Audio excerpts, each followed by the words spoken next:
সাল 1886 জার্মানি পরিবহন জগতে এক যুগান্তকারী পরিবর্তন।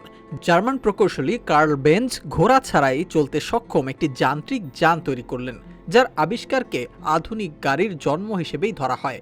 1886 সালে 29 জানুয়ারি তিনি এই উদ্ভাবনের পেটেন্ট নথিভুক্ত করেন। এর আগে অনেকেই বাষ্প দিয়ে গাড়ি চালানোর চেষ্টা করলেও তা খুব একটা সফল হয়নি। কার্ল বেঞ্জ সেই ধারণা পাল্টে দিয়েছেন।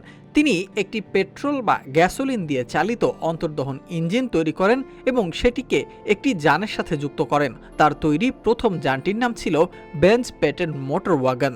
এটি ছিল একটি 3 চাকার যান, যা দেখতে আজকের যুগের সাইকেল আর ঘোড়ার গাড়ির মাঝামাঝি কিছু একটা মনে হতে পারে।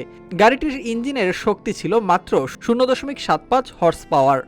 বেঞ্জ নিজেই এর চ্যাসিস, ইঞ্জিন এবং অন্যান্য গুরুত্বপূর্ণ অংশগুলো তৈরি করেছিলেন। কার্ল বেঞ্জ যখন তার আবিষ্কার নিয়ে নিশ্চিত হতে পারছিলেন না, তখন তার স্ত্রী বার্থা বেঞ্জ সাহসিকতার এক অনন্য উদাহরণ দেন।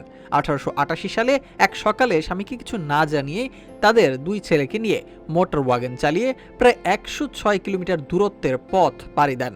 বার্থা বেঞ্জ চেয়েছিলেন বিশ্বকে দেখাতে যে এই গাড়িটি দৈনন্দিন ব্যবহারের জন্য সম্পূর্ণ উপযোগী।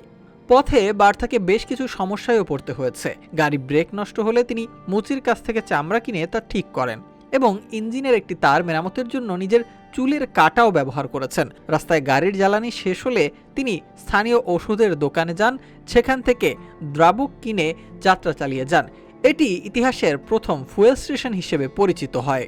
বার্থা বেঞ্জের এই দুঃসাহসিক ভ্রমণ কাহিনী গাড়ির কার্যকারিতা প্রমাণ করে এবং এরপরই গাড়িটি বাণিজ্যিকভাবে উৎপাদন শুরু হয়। এই আবিষ্কারটি দ্রুতই বিশ্বজুড়ে ছড়িয়ে পড়ে এবং শুরু হয় এক নতুন উদ্ভাবন, এক নতুন যুগের, যার মাধ্যমে শুরু হয়েছিল মোটর চালিত গাড়ির যাত্রা।